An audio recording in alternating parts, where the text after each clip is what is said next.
Hello everyone, and welcome back to Tech Talk. If you've been thinking about making the jump from Windows to Linux, this video is just for you. Because today we're going to be talking about everything you need to know before you even think about switching to Linux, especially if you're new to the operating system. And we're going to be framing this in the context sort of Linux versus Windows, and what that really means for everyday users. So the question then is Linux actually better than Windows? Well, that depends entirely on what you expect it to do. Now, for some people, switching to Linux is the best computing decision they've ever made. For others, though, it becomes kind of an unexpected headache. Now, the difference between those two often comes down to what those individuals understood before they went ahead and installed Linux. So let's make sure you're in the first group and not in that second group. Today, we're going to be talking about software compatibility. We're going to be talking about hardware drivers, gaming expectations, and something almost nobody mentions about file formats. So let's jump right in.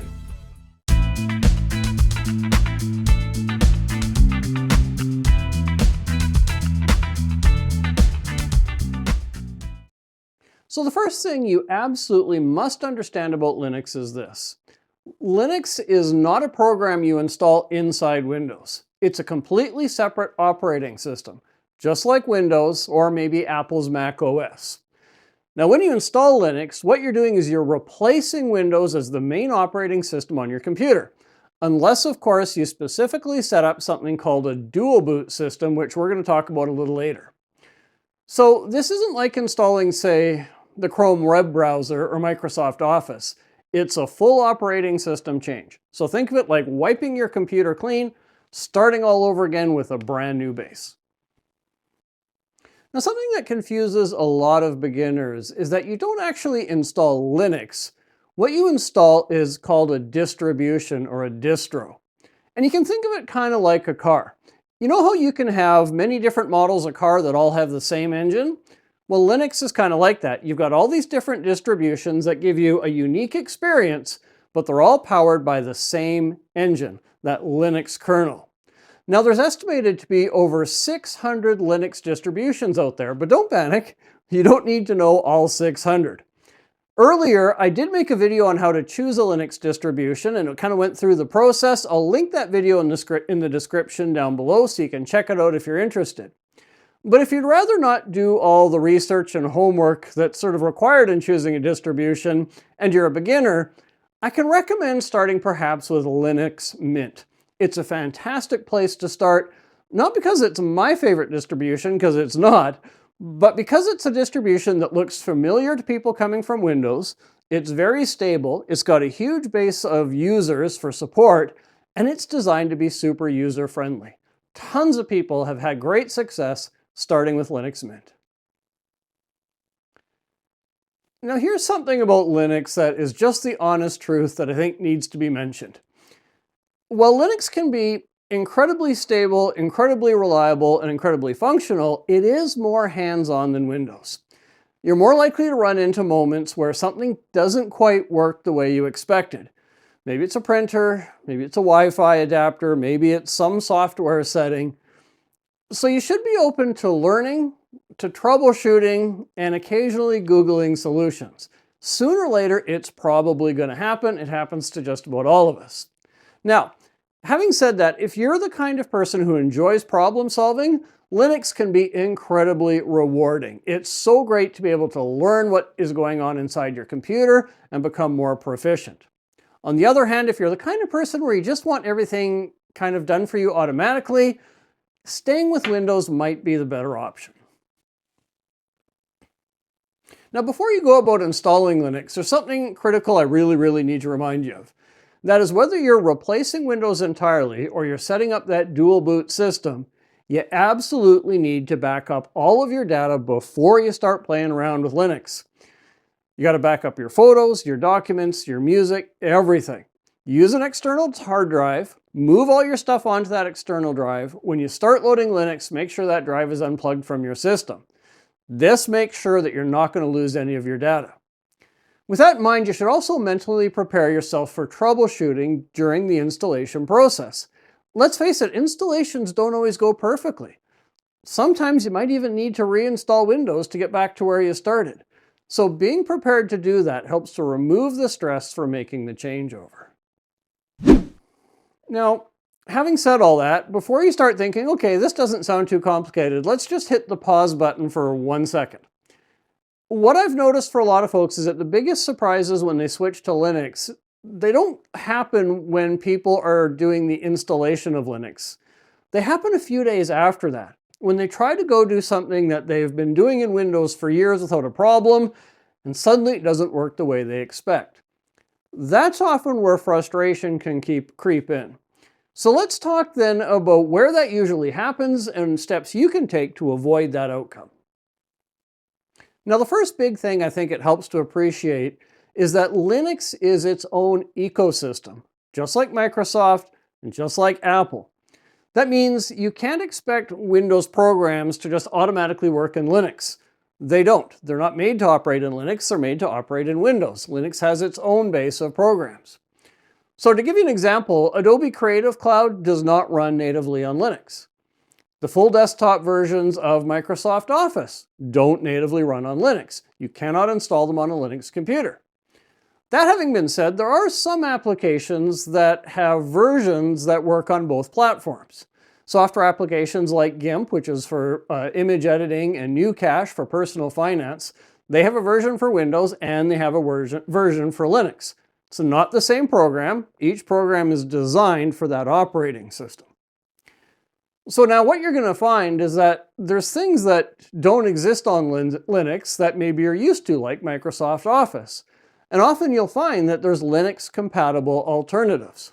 For instance, instead of using Office, you can use LibreOffice, or OnlyOffice, or OpenOffice. There's all kinds of Office suites available for the Linux operating system. Sometimes, though, there's going to be Windows applications that maybe you feel like you absolutely have to run and you can't live without. The most practical solution for dealing with that is then to set up a dual boot system. That means that both the Windows operating system and the Linux operating system are installed on your PC, and you choose which one you want to start when your computer boots up each time. Now, I've made a video on how to do a dual boot computer. I'm going to link that down below as well so you can check that video out. However, here's my recommendation. If what you want is simplicity and reliability, the best long-term approach to me is to accept the Linux ecosystem and work within it. Just get used to being a Linux person working with Linux applications. Now here's some great news on the applications front. Anything you do in a web browser is basically unaffected by switching operating systems. So if you're a Windows user, your online banking, the way you use Google Docs, the way you use the Microsoft Office online suite, the way you use email, YouTube, all of that is exactly the same on Linux as it is on Windows. Even the browsers that you choose, most popular browsers are available on Linux, including Google Chrome, Microsoft Edge, the Brave browser, and a whole bunch of others. So if you're the kind of person that most of your computing life happens inside an internet browser, the switch to Linux is going to be a whole lot easier because nothing's really going to change. Now, one other area where Windows and Linux don't really line up is that Linux doesn't really guarantee driver support for practically every piece of computer hardware on the planet like Windows does. Before you go out and buy a printer, a Wi-Fi adapter, specialized USB devices, basically anything that needs a driver, you really have to research to see if that piece of hardware has Linux compatibility. Some manufacturers are great about supporting Linux, others not so much.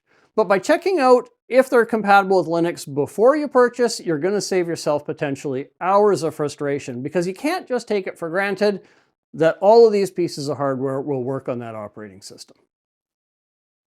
Now let's talk about a big one that I get asked about a lot, and that is gaming. Gaming on Linux is better than it ever has been, and that's largely due to much better graphics card support than we've had in the past. Graphics card support on Linux has improved dramatically. Now, a lot of thanks goes to Valve Corporation and their work on Steam, because the biggest portion of the Steam library now runs on Linux. There is a bit of a caveat to that, though. If you're largely a competitive multiplayer gamer, especially in games where there's strict anti-cheat applications that are being run, you're probably going to run into some compatibility issues. Anti-cheat just doesn't work as well with the Linux kernel. That said, for casual gaming, Linux is fantastic. But if you're big time into competitive esports, you might want to do your research before you make the switch. Now here's another piece of really good news about switching to Linux, and that is what I call generic files. They all work in Linux just like they do in Windows. What does that mean? Well, your MP3s, your MP4s, your PDFs, your JPEGs, your PNGs, they work all the same. You won't notice any difference. The only thing you will have an issue on is where you have files that are in formats tied to specific programs. That's a little more of a challenge. The big one is things that are tied to the Microsoft Office suite. So a Word document or an Excel spreadsheet may not always format perfectly in, say, LibreOffice or OpenOffice. Now, usually you'll be able to open it, you'll be able to edit it, you'll be able to work with it, but the formatting might not shift entirely correctly. It may require some adjustments. Now, for home users, that's usually not a big deal because it usually applies more to really complex files, but in corporate or business environments, it is a bit of a bigger deal. Now, the 10th and final thing I think you should know before considering a switch to Linux is you should know that security on Linux is very, very good. In fact, it's widely considered to be more secure than Windows, and that's by design. You see, Linux uses a strong permissions model, so you always have to authorize anything that really goes on that's going to affect that computer. It also has less malware targeting it just because it has a smaller user base. But in addition to that, because Linux is open source, there are a ton of eyes on the underlying code that runs Linux. Vulnerabilities are identified and tend to be patched very, very quickly. Now, on top of that, just like with Windows, there are antivirus programs available for Linux that make it even more secure. However, many home users choose not to run them. So that's a choice that's up to you, depending on how secure you want to make your installation. Now, from a Linux versus Windows security standpoint, Linux has got a really strong reputation. For me, there's nothing there to be concerned about with Linux security situation. So, the big question then is, should you switch to Linux? Well, here'd be my takeaway on that. If you're someone who's open to learning, if you like understanding how your computer works, if you're willing to immerse yourself in a new software ecosystem to find applications that will work for you within that ecosystem, or if most of your life happens in a web browser, Linux can be an incredible experience for you. It's lightweight, it's fast, it's simple, it's secure, it's amazing. That said, it is not a drop-in replacement for Windows. It's a different philosophy. It doesn't work exactly like Windows. It takes a little bit more from the user. And so you can't look at it as just being the exact same thing as Windows with a different name on it. If that's what you're expecting, you're probably going to be disappointed. So now you know exactly what to expect. If you found this video helpful, don't forget to like and subscribe and let me know in the comments. And I'd like to hear from you as well. Are you seriously considering switching to Linux, or are you just kind of Linux curious at this point? If you're just Linux curious, what's holding you back from doing an actual install? Thanks for watching. I'm going to look forward to seeing you in the next one. Don't forget, this is Tech Talk. I'm Graham Hughes. Appreciate you hanging out with me.